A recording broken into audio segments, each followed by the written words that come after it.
30 anos depois da morte dos Mamonas Assassinas, uma nova história veio à tona, e ela é bem pesada. Um dos bombeiros que participou do resgate finalmente resolveu falar. Num podcast, ele revelou detalhes que quase ninguém conhecia sobre aquela noite. A busca no meio da mata, os destroços espalhados, a dificuldade absurda para encontrar os corpos e cenas que até hoje são difíceis de imaginar. Enquanto o Brasil chorava a perda de uma das bandas mais queridas da história, uma equipe passava a madrugada inteira enfrentando um dos resgates mais complicados já vistos. E não para por aí, tá? Recentemente, até um detalhe envolvendo o túmulo do Dinho voltou a gerar discussão na internet. No vídeo de hoje, você vai entender o que realmente aconteceu nos bastidores daquele acidente, com relatos de quem esteve lá, cara a cara com a tragédia. Eu sou o Marcelo Milos e depois a vinheta eu te conto.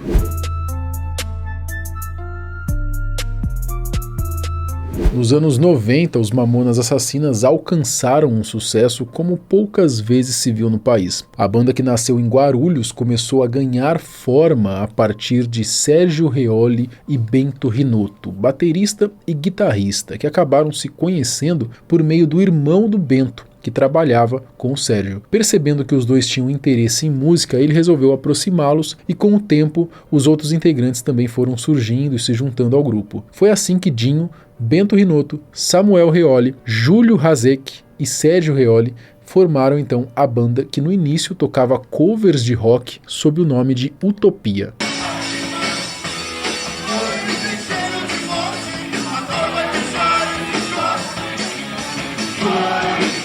Antes de ficarem conhecidos nacionalmente, o nome da banda era Utopia. Eles passaram por um bom tempo assim, de 1989 até 94. Foi só em 95 que decidiram mudar o nome para Mamonas Assassinas. O grupo foi um dos primeiros do Brasil a apostar em um estilo de rock mais diferentão, o chamado rock cômico, e as letras deixavam bem claro o motivo desse nome.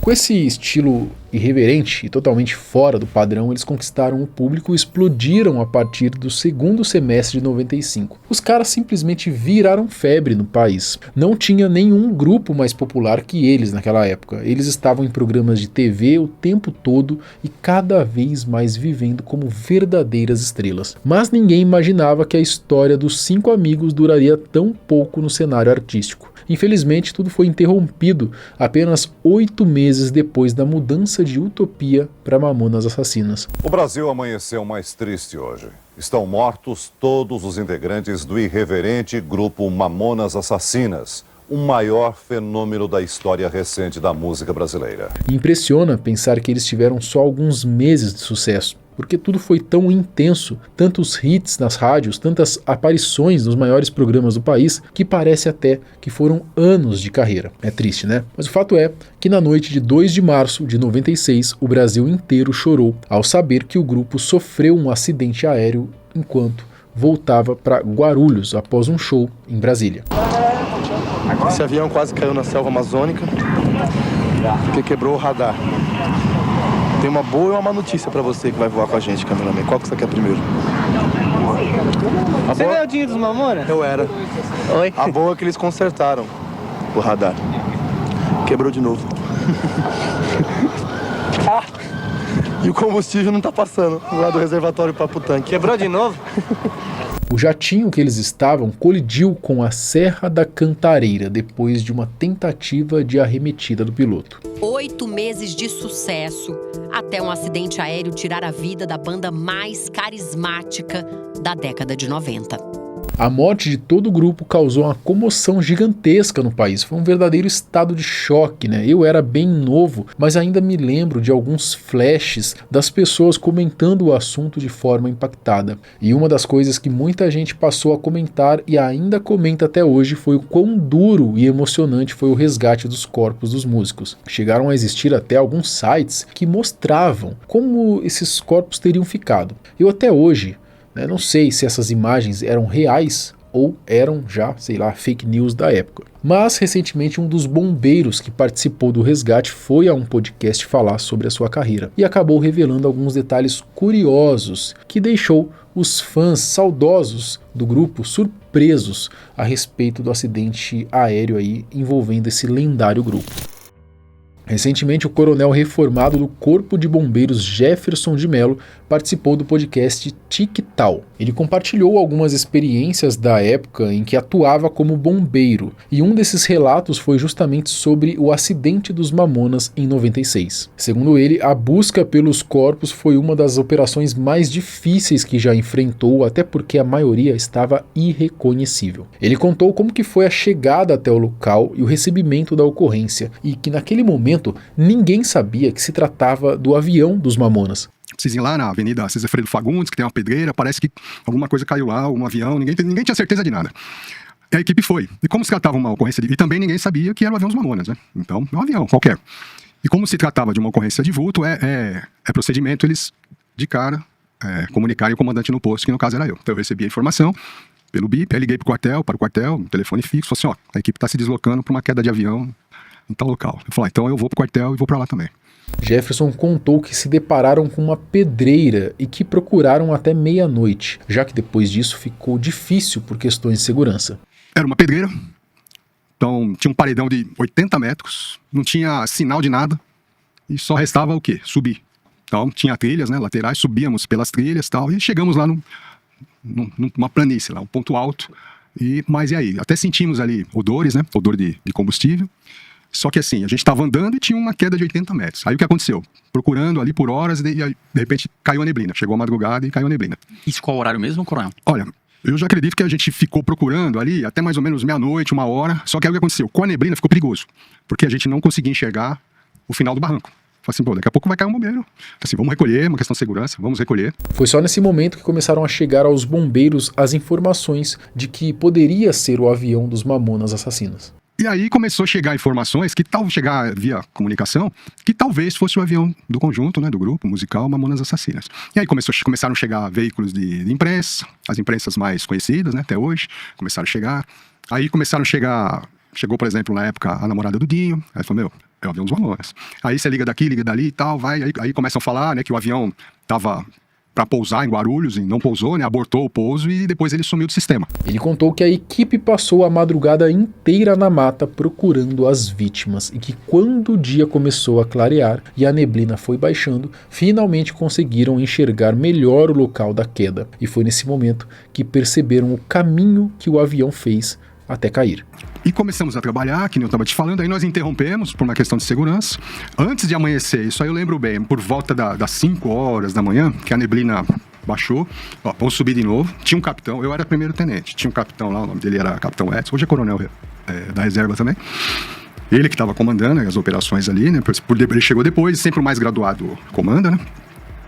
E aí nós subimos, aí nós conseguimos visualizar o trajeto que o avião fez. O avião passou por um platô, destruindo a vegetação baixa e depois começou a descer um morro cheio de eucaliptos bem altos. E segundo Jefferson, a aeronave foi literalmente se desmanchando nas árvores. Disse que tinha destroços do avião para tudo quanto é lado. Então lá tinha um platô. Aí o que acontece? O avião passou por esse platô e ele foi danificando toda a vegetação. Então ficou aquela pista, assim, toda com a vegetação danificada, tal, tinha uma vegetação baixa. E depois, o do platô, ele tinha um declive no morro. E aí o que acontece? O avião, isso aí a gente conseguiu deduzir depois, com mais calma, né? O avião, e eram tudo eucaliptos, gigantescos. Aí o avião foi se desmanchando nos eucaliptos. Lá no local da ocorrência não tinha um avião, assim, inteiro, não, era pedaços para todo lado de avião. O avião ele se desmanchou pelas árvores, né? E foram esses rastros de destruição que os bombeiros foram seguindo para encontrar os corpos. Ele também contou que os primeiros corpos que encontraram foram os do piloto e o do copiloto. A gente foi seguindo o trajeto dos estragos que o avião fez.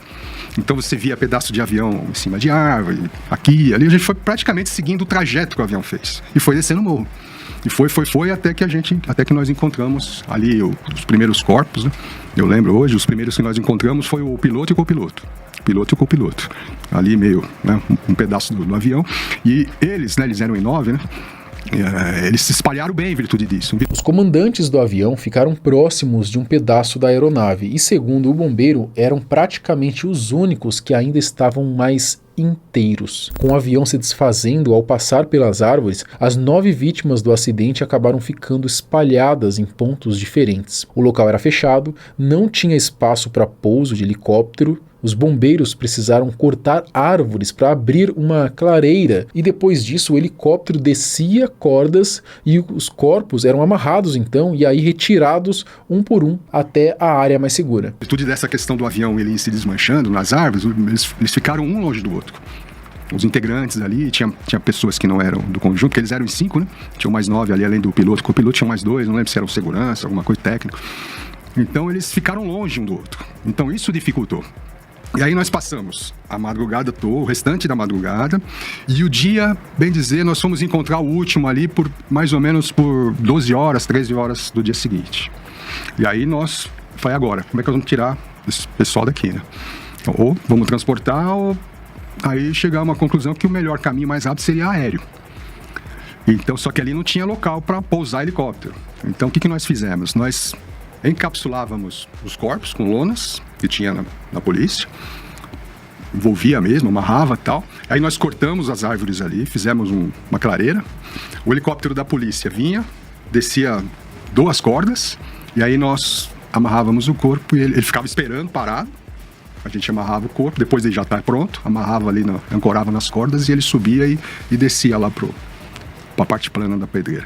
Jefferson contou que nessa altura todo mundo já sabia que o avião dos Mamonas tinha sofrido um acidente e a imprensa começou a chegar no local. E não só eles, pessoas comuns também apareceram querendo levar objetos do grupo como lembrança. Já estava difícil de encontrar os restantes dos corpos, imagina com toda essa gente chegando e atrapalhando, tumultuando ainda mais a situação. E aí o que acontece? No meio da ocorrência, começou, aí já era público que era o avião dos Mamonas. E aí foi chegando a imprensa. Não só a imprensa, como a população. A população entrou na mata também? Entrou na mata, chegou lá. E aí vocês tiveram que fazer Nós fizemos um isolamento. Fizemos um isolamento, e aí tivemos que pedir apoio. A polícia subiu também, o policiamento subiu também para ajudar. Conforme íamos encontrando, né, os integrantes, nós removíamos e fomos concentrando eles todos num local só. Ficar tudo junto.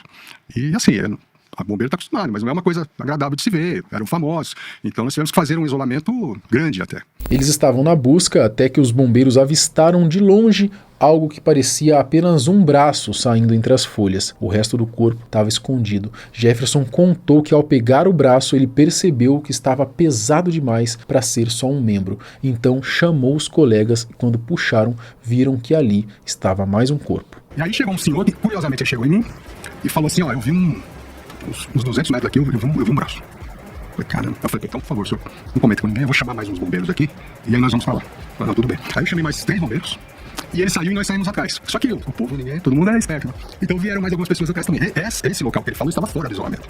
Entendeu? Só que assim, era um barranco, então não era tão simples descer lá. E aí quando nós chegamos lá, tinha realmente, eu vi, né, o braço, tinha um braço, e a vegetação cobrindo. A vegetação cobria. Você viu o restante do braço e aqui na altura do ombro a vegetação cobria. Então dava a impressão que seria só o braço, né? Aí o que eu fiz? Eu fiz uma corrente lá com os bombeiros, coloquei as luvas e tal, e desci de novo. E aí quando eu peguei o braço, eu fui pegar assim como se fosse uma coisa mais leve, aí eu vi que não era só o braço, que era o corpo todo. Faltava encontrar o Dinho, mas até então eles não sabiam de quem se tratava aquele corpo, só deu para saber depois, quando um parente que estava no local reconheceu a bermuda que ele usava. Aí a gente foi puxando, segurando pelo braço, só que tinha outra particularidade, né? Ele tinha o tronco e um braço só. Ele não tinha os outros membros, entendeu? Não tinha cabeça, não tinha do joelho para baixo, não tinha, e não tinha o outro braço, né? Então assim, e tava de bermuda, né? Aí um parente falou assim, ó, esse é o vocalista, né? O cantor que tava faltando. A operação de resgate e retirada das vítimas durou mais de um dia inteiro, até que todos fossem encontrados e levados para a perícia. Então o Dinho ele só foi recuperado. O último a ser encontrado. E só foi recuperado mesmo com o tronco e os braços, né?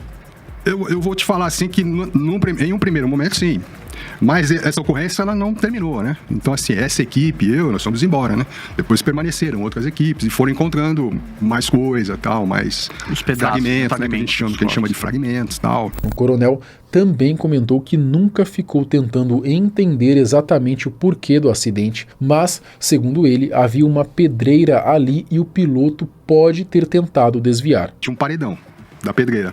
E ele passou em cima, assim, muito muito rente. Se ele pega, eu não sei se de repente ele tentou pousar ali, né? Ele viu um plano assim, porque se ele pega um pouquinho mais para baixo, ele ia entrar numa parede assim. Para quem não sabe, recentemente ainda saiu a notícia de que o túmulo do Dinho foi aberto e que uma jaqueta deixada sobre o seu caixão estava intacta. Claro que isso causou toda uma movimentação na internet, mas, segundo reportagens, tem um motivo plausível para aquela jaqueta ter aguentado esses 30 anos. Ela é feita de nylon, uma fibra sintética derivada do petróleo, e a real é que esse material pode levar mais de 200 anos para se decompor. Atualmente, os corpos dos membros da banda estão sendo exumados para que parte da cinza seja utilizada como adubo no Jardim Bioparque Memorial em São Paulo, e foi por causa disso que viram então a jaqueta que estava lá intacta. O sucesso dos 5 amigos enquanto estavam vivos pode até ter durado pouco, mas foi suficiente para torná-los eternos. Porque até hoje, não importa a geração, todo mundo conhece os Mamonas Assassinas. Já houve várias tentativas de imitá-los, mas nenhuma chegou nem perto, nem 10% ali do que os Mamonas foram. Os caras realmente